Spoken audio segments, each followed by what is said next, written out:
Right, 1 down, 2 to go. Let's do this.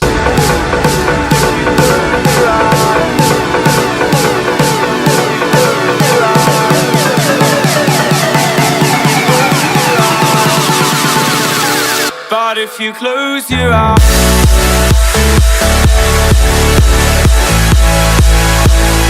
The Lord of the Rings, The Two Towers. So The Lord of the Rings, Two Towers basically takes place after Lord of the Rings Fellowship of the Ring. Merry and Pippin are captured by the Uruk-hai, so Aragorn, Legolas and Gimli are going to try and help them. And in the meantime, Frodo and Sam are off on their own little adventure, you know, just to destroy the ring, as usual. However, in this movie, we get Gollum. And how amazing is Gollum in this movie? Seriously, I just love the way that he manages to have two characters in one, and how both of them are portrayed in such different ways. Like, you've got the one that's corrupted by the ring, that clearly wants to do its own thing. And, you know, he's corrupting his body, but at the same time, he's forcing him to do all of these other things, while the innocent one, basically when he was a hobbit really, is trying to fight him all this time, which makes you just wonder, after all of these years of him corrupting, has he been trying to kind of fight the ring, but he's just been failing? I find that really interesting, to be honest. And I really like the way Andy Serkis betrays Gollum in this movie. I think it's brilliant. Now, in Lord of the Rings, The Fellowship of the Ring, the start of the movie I really did enjoy. However, in this movie I find it to be the other way around. The start of this movie I think is the worst part. All you get is just the replay of obviously the best scene in Lord of the Rings, Fellowship of the Ring, Gandalf fighting the Balrog and him falling down. But in the start of this movie it then goes further than that. He's then still falling and he's fighting the Balrog in this really shitty CGI green screen mess. I mean, honestly, it looks absolutely shocking. And that also really annoys me, because I was left with the feeling of, right, Gandalf might be dead, we don't know exactly. But that entire scene there is just kind of like saying, oh no, don't worry, Gandalf might be able to win this. So when Gandalf does come back, it's like, oh look, there he is. No surprise whatsoever. Thank you. Why would they do that? Seriously, that first 5-10 minutes, just get rid of that whole fight scene, because it's bullshit. Now, as I already said in the last movie review, what I liked about this trilogy is the set visuals, the acting, and the music. As I've already said, still brilliant in this movie. But what I particularly enjoyed about this movie was the tone of the movie. It started to go really dark in this movie. And by the way, I love it when it gets darker, obviously, as you can tell. But I just love it when it gets into a darker tone. Because in the first movie, it was a very light tone. It was all about coming together and trying to defeat Sauron and marching towards Mordor as one. It was very light for most of the film. Whereas this one, it actually got to the point of just like, oh my god, this is actually, could they lose this? And I just really love that tonal shift. Now, as I've already said, Saruman in this movie, I mean, holy shit, he makes this movie fucking amazing. I mean, his speech when he's talking to Sauron, I've still got embedded in my brain, and I can literally remember every single thing that he says in that scene. Honestly, it's so fucking good. But the thing is that I really liked about this movie is the fact that they changed some things in this movie that I didn't like about the first one. Like I already mentioned about Gimli and Legolas, is the fact that in the first movie they were just kind of were there just for a couple of cool action moments or some funny action moments. There was no character development whatsoever within these characters. However, in the second movie they completely evolved. The relationship between all three of them as a trifecta was just so inspiring. Aragorn, Legolas and Gimli just go on their own separate quest to try and find Merry and Pippin, and to also try and help Rohan as well. I thought it was really special and I really dug it as well. But there's just little moments in their relationship that always got to me.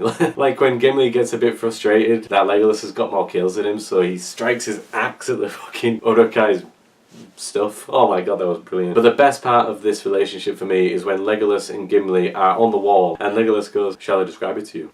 Or would you like me to find you a box?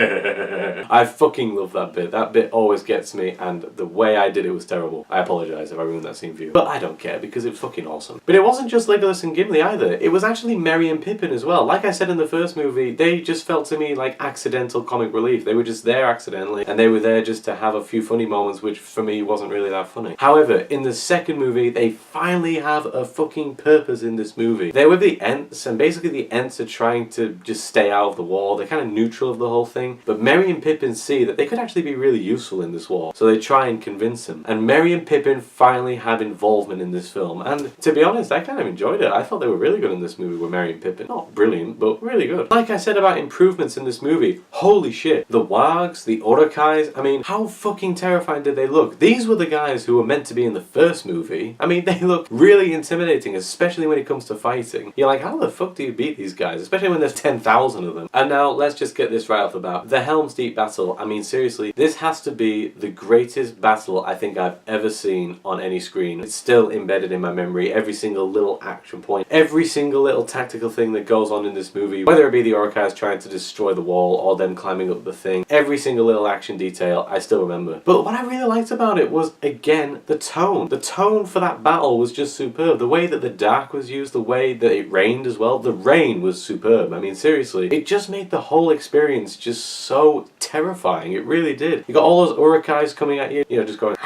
you know, it really is fucking terrifying. In my opinion, it is still the best battle of all time. Now, I say all of this, but like in the first movie where it dragged on a little bit too long, the second movie also had a couple of moments like that. It didn't drag on way too long like the first movie, but it still had moments in the movie where I was like, this doesn't need to be in here. Particularly the Arwen flashbacks. I don't really understand why we need all these Arwen flashbacks. They didn't really serve a purpose in this movie. All it told was that Arwen was going to be going with the rest of the elves to be, you know, evacuated from Middle-earth to go somewhere else or whatever. But we already knew that she was going to do that in the first movie. And then we also see in the third movie that she's still on her way to the thing and then she decides to go back anyway. I don't really see the point of them in the second movie. It just drags on way too long. Now, I already mentioned how fucking good Smeagol was in this movie. One thing that I particularly didn't like a change of was Sam in this movie. Because in the first movie I did like Sam, even though he was a bit of a comic relief still, a bit like Merry and Pippin but not as much. But he had a lot of heart to his character as well. You know, like when he busted in and tried to hold off Aragorn for Frodo, or when he was the only one trying to hold off the Nazgul against Frodo. He had a lot of heart to his character. In the second movie though, for some reason it became slightly racist. I mean seriously, Sam was so mean to Gollum and I seriously don't really understand why. Because that's the point, Sam is supposed to be portrayed as this really kind and gentle soul who won't touch a fly. But when he needs to, then he will act. But for some reason he just didn't like Gollum because he looked weird. I mean seriously, so out of character. I didn't like that. And there are little things in this movie. Honestly, I feel like it's a bit stupid. Why didn't Theoden just kill Grima? Why did Aragorn try and protect Grima? The best excuse that he's got is literally, "No, my lord!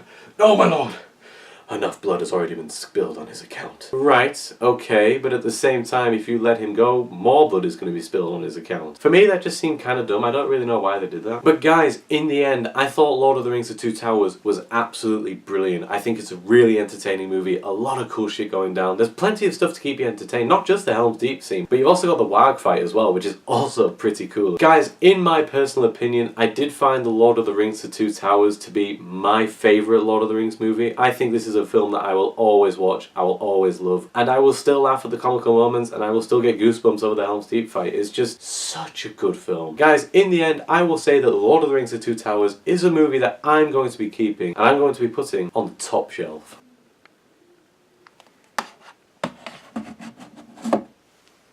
But guys, thank you very much for watching. I hope that you enjoyed this video and I hope that you will enjoy more videos that is to come on this channel. If you've got any questions or any opinions that you want to express for yourselves, leave a comment down below and I guarantee you I will contact you straight away. But for now guys, I will see you in the future.